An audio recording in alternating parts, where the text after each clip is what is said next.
I'm quite proud today to have Avik here as one of our speakers of our workshop, which is virtual this year. And I will just introduce shortly Avik, but probably most of the people here that are in LEGO Robotics know him quite well. So he did a PhD at the GRASP Lab at University of Pennsylvania, where he was advised by Dan Kodicek. And now he's doing a postdoc at Harvard by Rob Wood. And on the same time, he's also the CTO of Ghost Robotics, which is developing rugged quadrupedal robots, which are sold to many people out there. So I'm interested to see how this works to be CTO and also postdoc at Harvard. Maybe Avik can clarify his situation a little bit further. And I'm happy to hear more about your recent work, Avik. Thank you, Marko. Should I share my screen now? Yes, please. All right, yeah. So thank you everyone for coming. Yeah, I founded the company Ghost Robotics in 2015 with my lab mate Gavin, who we were lab mates at Penn. And yeah, I guess I'll start by answering Marko's question. Yeah, personally for me, I haven't been still able to decide if I want to be a person doing research or a person getting products out the door. I think I like to do both aspects, so I haven't been quite able to pick one or the other. So I'm working on postdoc at Harvard, learning control of flapping flight at the same time as Ghost. But I think what's most likely is eventually I'll be back at Ghost, the company that I founded, working on legged robots. But the company will have a larger research focus in sometime in the next year or so. But anyway, so here is the company right now. I have given a talk at this workshop last year, and I just wanted to start with a quick status update. So last year we released kind of a third prototype of this large quadrupedal robot that we call the Vision. So it's about 35 kilograms, and we are designing it to have applications in inspection, security, things like that. So where we are right now is we're actually shipping the next prototype of this, which took a bit longer than expected because of technological issues and the pandemic, as you all know. And it has, obviously it's a legged robot capable of moving around. We have these multimodal sensor heads for collecting all sorts of information about the environment, as well as autonomy and navigation. It has very long battery life, and I'll talk about that a bit as we go on. And we're making it sealed, IP67, so that it can be used in all kinds of environments. We're also shipping, actually right now, so it's a crazy manufacturing time for the company, a smaller robot called the Spirit. That's about 12 kilograms. And it has obviously a reduced sensor package with reduced autonomy, and an interesting kind of continuous rotation knee joint, which we are going to do some interesting stuff with. Yeah, that's mostly meant for more kind of research customers and things like that. So the Vision robot, as you can see, there's some version numbers. We've been actually making a lot of these prototypes, and we're shipping the prototypes to get customer feedback. But we're aiming for a kind of a final Vision product release at the end of this year. So I said I would talk about efficiency, and I do like to do this because I think that's one of the kind of the founding principles of our company, to make design the robots for very good power efficiency. And that comes not just at the level of the motors, and both Gavin and I have done a lot of research into motor selection design and drivetrain design and things like that. And we have developed a lot of tools at Ghost to kind of optimize the drivetrain and components for various metrics, such that we have good efficiency, as well as all the other things that are needed to get the robot to operate well. So just to give you an idea, the version 4 robot, this is actually measured. We get about 160 watts of power from the motors for 1 meter per second walking, which is quite good for a quadruped of its size. But the other things are that the computational power budget is actually also very low, and we've worked very hard to keep it this way. So with that, the cost of transport, I guess it's not a perfect measure, but it's some measure. And I'm just kind of overlaying on a figure from a paper from Sangbe's group a little while ago. And we're really trying to kind of push in this area to make sure that our robots can be quite efficient, so that when they're deployed autonomously for whatever task that they're doing, they don't have to come back to have their battery charged that often. So this means for it's just more convenient for all of the use cases that we have, and it actually opens up ones that wouldn't be possible, like walk 12 kilometers or something like that. So we've been really focusing on this. So part of how we do this is obviously very careful mechanical design and optimization, but also paying a lot of attention to the computational resources required. And this is obviously important for the vision robot, but it's even more important for the smaller spirit robot, where the motor's power budget obviously goes down, but generically the computational power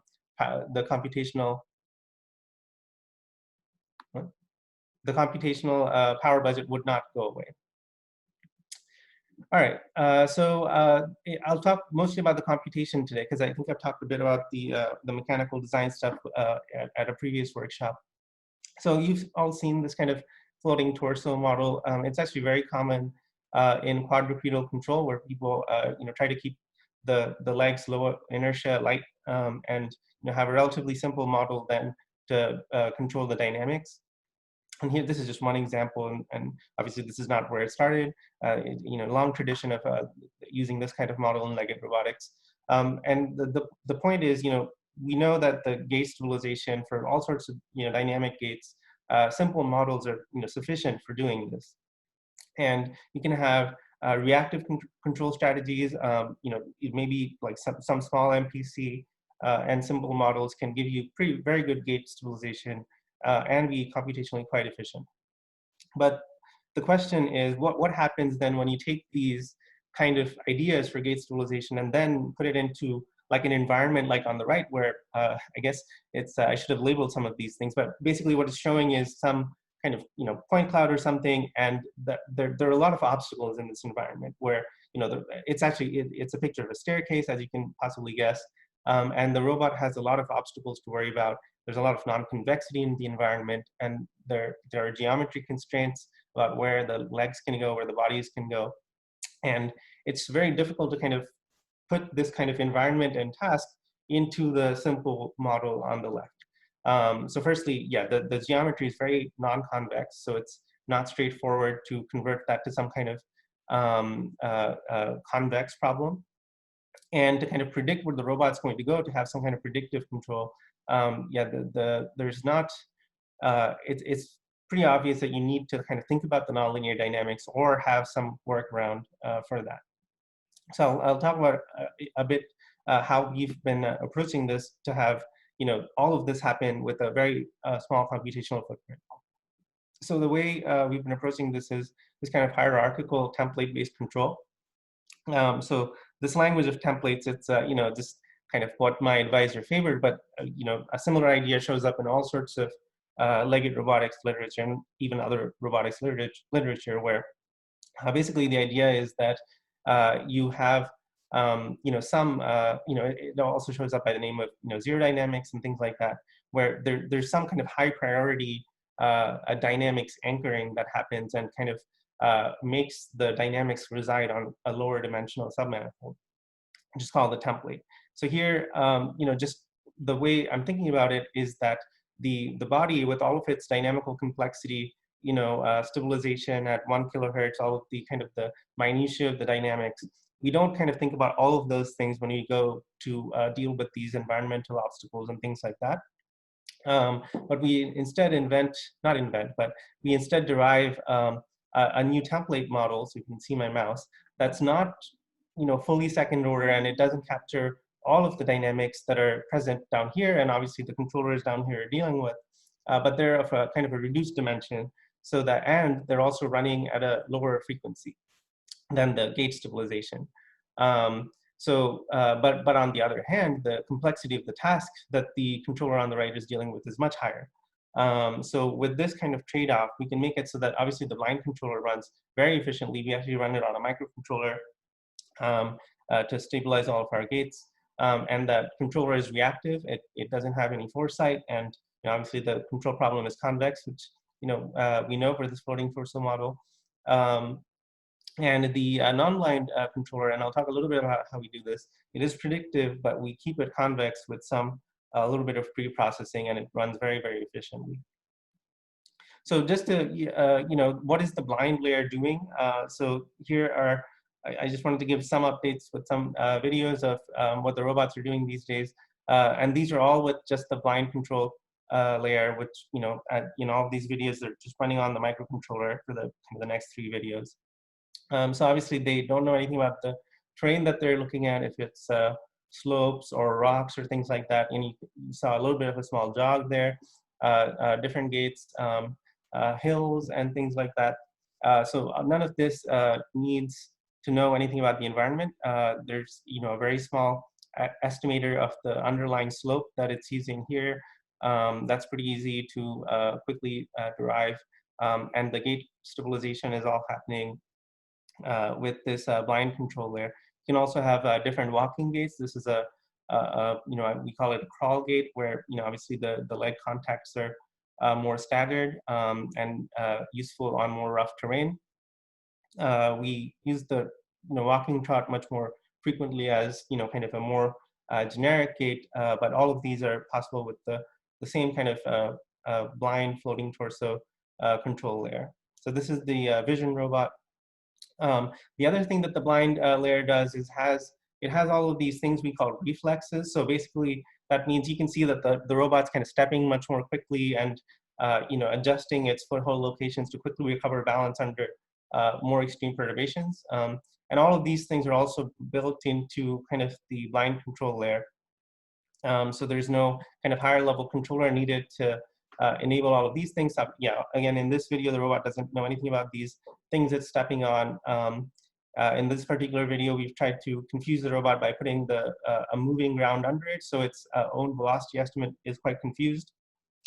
With this obstacle, its estimate of the local terrain is quite confused. And in this example in particular, this is kind of the worst kind of rough terrain for a blind robot, which is a staircase.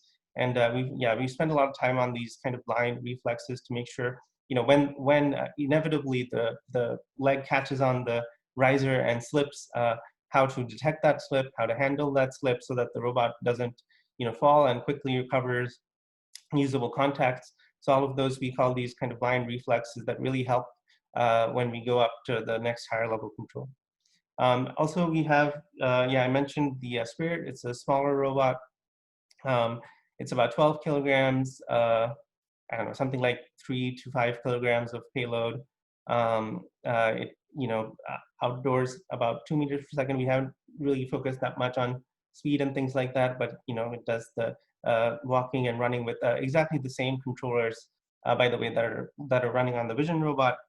And obviously the power efficiency that I'm just kind of making the theme of this talk is much more important for a smaller robot. Can run laterally at 1 meter per second. And the leg links flip around, and I'll play this part because it's kind of interesting. So you can see the continuous rotation of the knee joints really help the robot to catch itself if it's kicked over. And it can actually, both of the Vision and the Spirit robots can operate inverted, upside down. And we're planning to use the enhanced workspace of this robot for some interesting behaviors in the near future. Anyway, so with that blind control layer running, we've, I guess, talked about this kind of lower level piece. So the question is, what are the template dynamics up here that we should work with for our developing our controllers that handle perception as well? So the problem is identifying this kind of model really depends on both the kind of the morphology, the dynamics, the low-level controller, and what behavior is being done. For instance, the lower level doing a jogging or a running would obviously have a quite different template dynamics than walking. So I've actually been quite interested in this topic, even before Ghost, the company, got founded. some of my collaborations with my old university pen got quite delayed, as people maybe are familiar with. So this paper actually we submitted, it's under review now, but we were just looking at this question in kind of a simpler domain where we're looking at planar floating torso models, and the task is that they have to be pit steady. So you can imagine a planar walking robot or something like that, trying to keep its body orientation stable.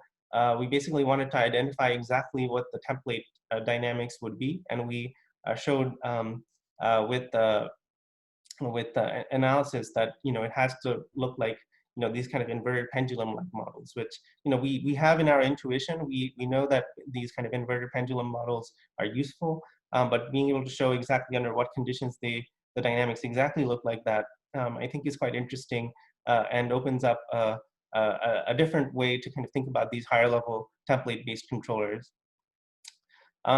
Still, even with these kind of simplified inverted pendulum-like things, the models are still kind of nonlinear. And we want to avoid something like nonlinear optimization online, especially if we want to keep a low computational footprint. And the other kind of big question is how to deal with the non-convexity of the environment, and how to kind of turn this kind of point cloud into something that that we can quickly and efficiently solve for. So the approach that we're using right now is this kind of bi-resolution MPC planner, where at a near time scale, so just kind of for the next step of the robot, we use kind of higher resolution dynamics where it's nonlinear. But what we do is kind of we play out the dynamics forward with a lower resolution, which is ends up being able to be shown to be linear. And this full thing can be then formulated as a quadratic program, which is obviously computationally quite efficient for solving. And we can handle obstacles for the body and the toe within this framework. So this is kind of, this animation is actually doesn't have a dynamics in it, because it's just showing the discrete evolution of this model.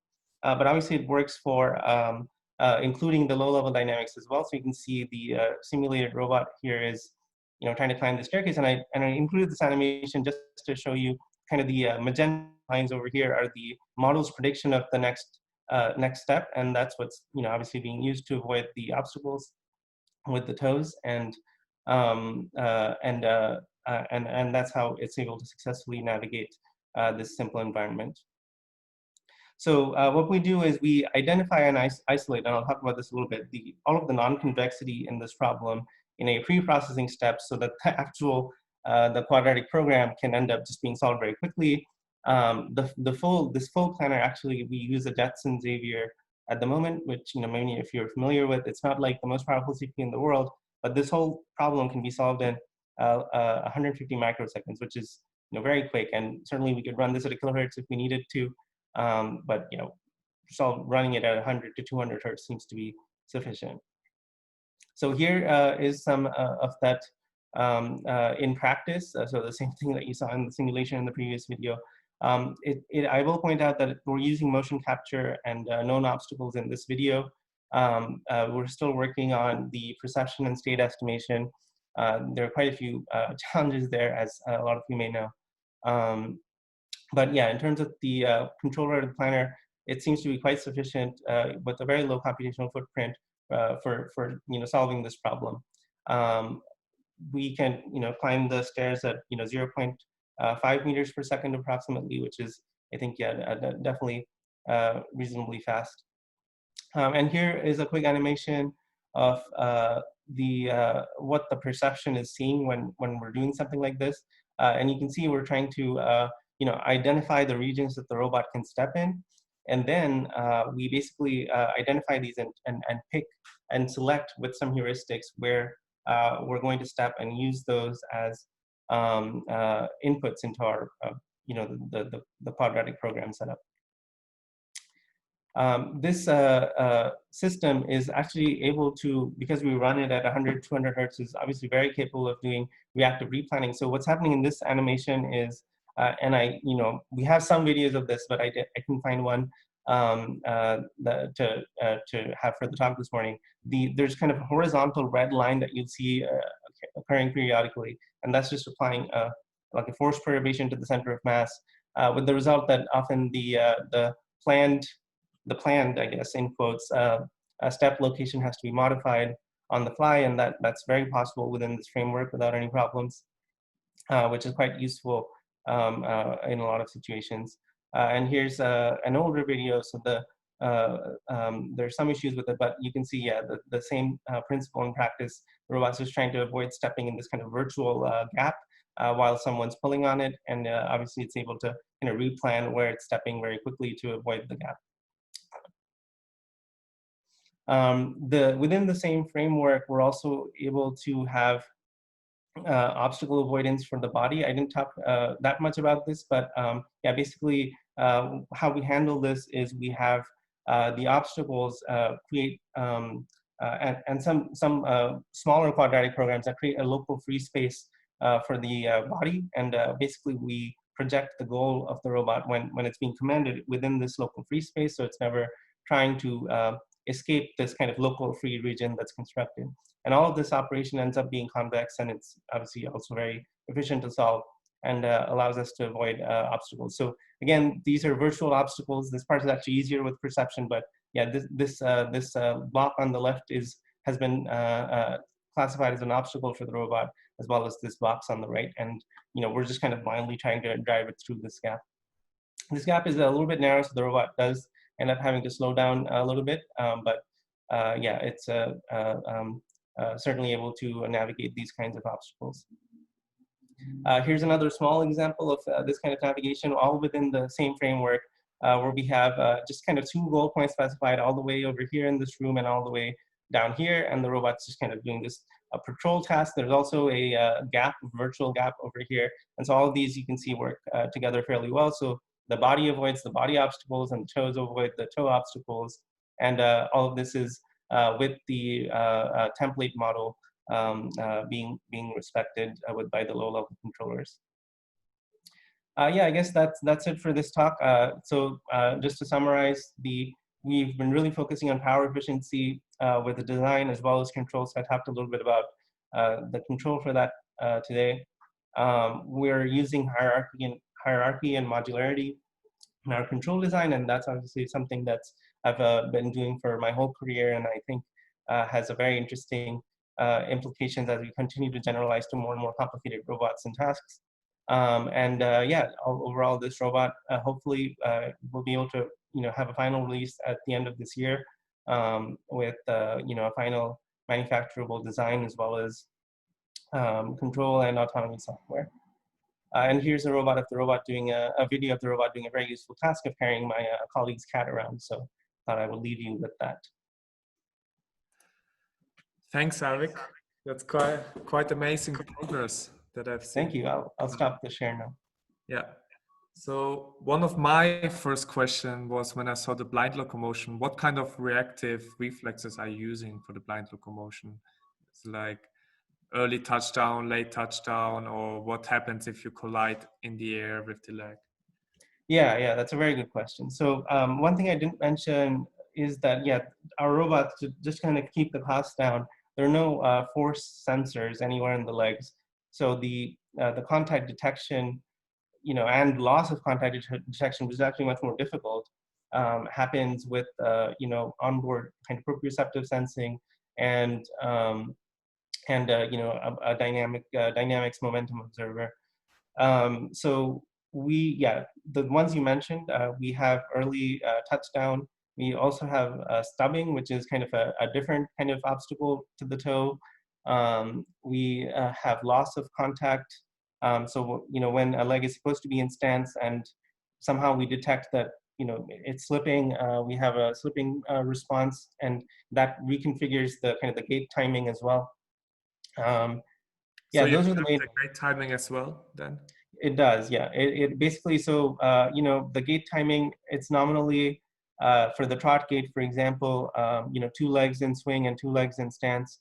But obviously, if one of them slip, we try to get the other 2 swing legs to be establishing contact more quickly, so we can have more than 1 leg on the ground, which is desirable for a walking gait. Okay. Yeah. One question by Dimitrios is, we have seen in the last talks most of the speakers speaking about solving dynamics in a potato model and then moving with MPC in a local window? Are you using a similar technique?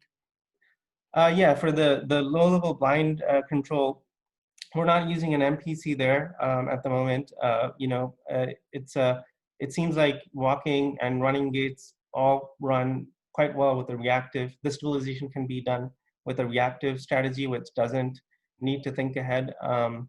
I mean, there's some trade-offs there. Obviously, the reactive version is much simpler, much easier to kind of solve. You get much faster and lower power solving. But it does mean maybe that the desired accelerations that you supply have to be a little more careful. Whereas if you had an MPC, maybe it would be able to work out what the desired acceleration would be by itself with the desired velocity at the end of some horizon. But then you have other problems that you have to pick the horizon carefully. And yeah, I mean, there are lots of trade-offs. For now, we're using a reactive blind control strategy. And you don't see, when you go to the perceptive locomotion, do you see that the simple model has some limits where you would think because of more Yeah, very good question. So that is actually the crux of the issue, and I think this is an area where further research will definitely help. So identifying what that kind of body dynamics model should be is quite challenging. So for now, we're using something like a linear inverted pendulum for the kind of the higher resolution proximal step that I mentioned. But obviously that has limitations, especially if the robot's being perturbed a lot, if there's some leg slipping, the body velocities don't, or the body accelerations don't really look that much like a linear inverted pendulum. But yeah, that's what we're doing for now, because that's has a good balance between accuracy and also being able to kind of have a closed form solution that we can include, closed form control affine solution that we can include within the MPC. Yeah, that's a very interesting question, and I think that's a very interesting area of research as well that we can continue to do. Yeah. Then the next question is, how do you get from simulated to real-world control planning solutions? How do you handle the real-world robot and environment uncertainty versus the simulated one? Do you have a special simulator where you try to model as good as possible?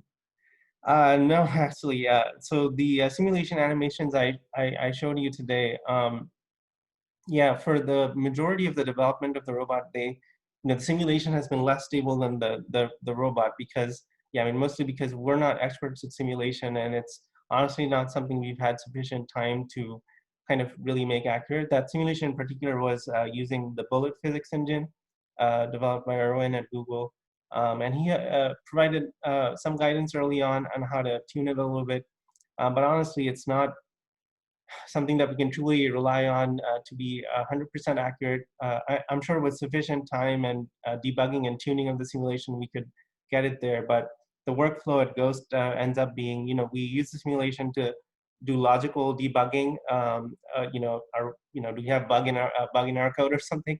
But after that, it does end up having to be tried on the robot. Yeah, that's something that I wish we had better infrastructure for, but yeah, honestly, we don't have that yet. So do you develop directly on the robot? Then it's yeah, right. For the most part. All right. The next question is from my side again. What are the biggest challenges when it comes to the perceptive locomotion? So yeah, that's a very good question, and yeah, that's actually top of my mind right now because some of the results I was talking about today, the planner seems to be sufficient for the task that we need to solve right now. The major obstacles are having a very solid state estimate, from perception, and also kind of quickly processing the environment to get these steppable, obstacle-free regions for the toes. Those are quite challenging. We've made a lot of progress on the second one, but the state estimate we're still trying to make very robust. It's in progress, but yeah, it's certainly it's amazing how difficult problems are in all aspects of robotics. I would never have guessed. That's true.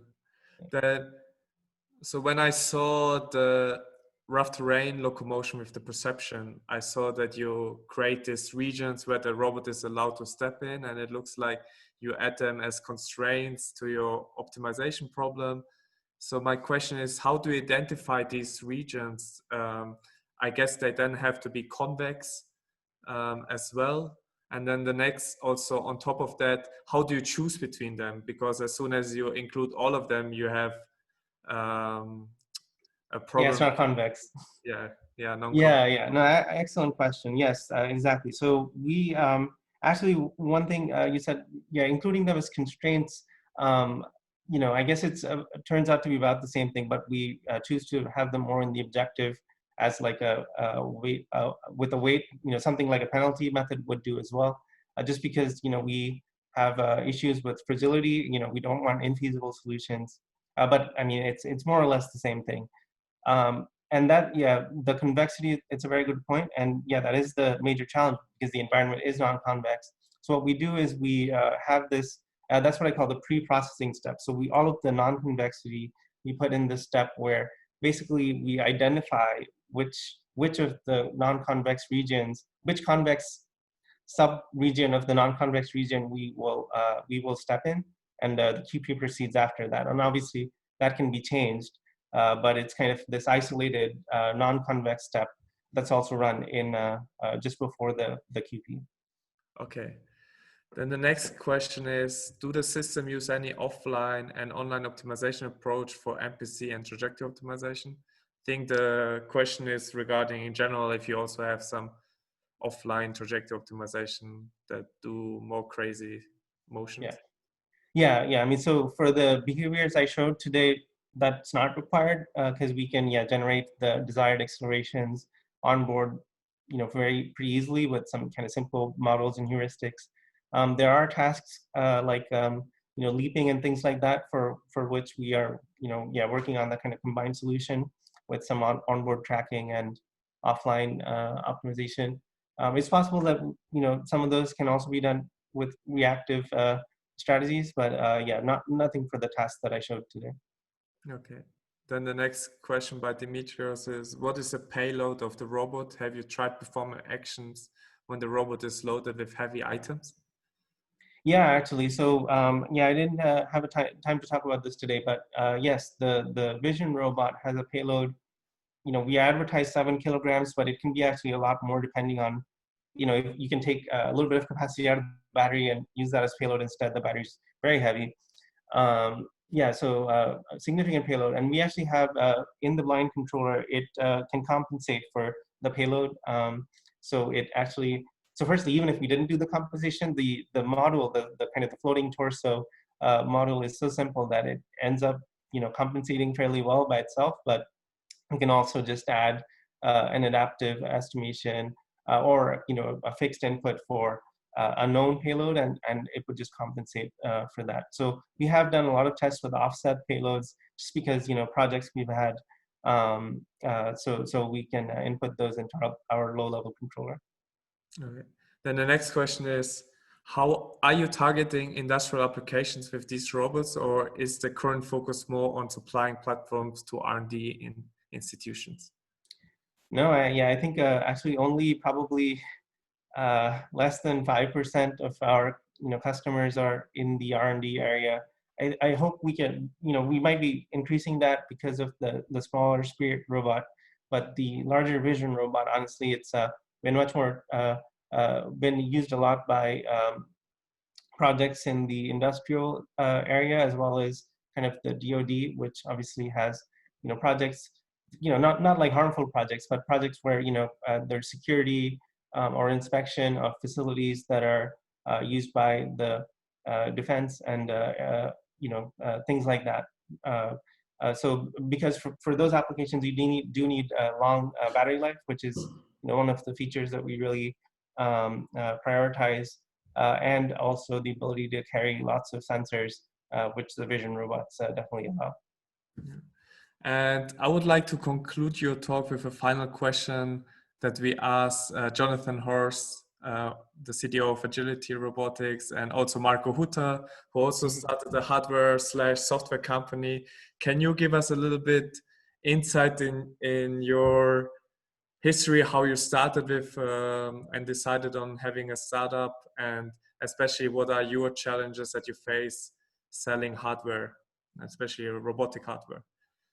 Yeah. So, my even when I was doing research, even before the company, I couldn't imagine doing this kind of work without working on hardware. The question is only, is there some hardware that you can buy that would satisfy everything you needed, or do you have to build it? And for, when I was a second year grad student, it ended up being that we had to build it. So, I certainly wasn't a hardware expert at that time, but, it took a while. I had a long PhD, and the hardware sort of came together. There are certainly a lot of challenges. As we are, growing up, the company is growing up to be shipping, lots of robots. Yeah, we find that, even like things that are low probability of failing end up failing for some customer, obviously. So we have to really focus on kind of robustness and things like that. And yeah, so I mean, just the robustness, I think, is the difficult challenge, not just for the hardware, but obviously also for the controllers, for the autonomy. Yeah, just kind of doing enough testing to catch those bugs that happen, or bugs, or just kind of environment mismatch with model that happen, 1% or 0.1% of the time. Yeah, that starts to get more and more challenging. Okay, great. Thank you a lot. And I would like to continue with the next presentation. And for all the people that are in here, we will stay in this talk, and the next speaker is Maurice, and I give now the mic to Dimitrios. Thank you, Avik, again.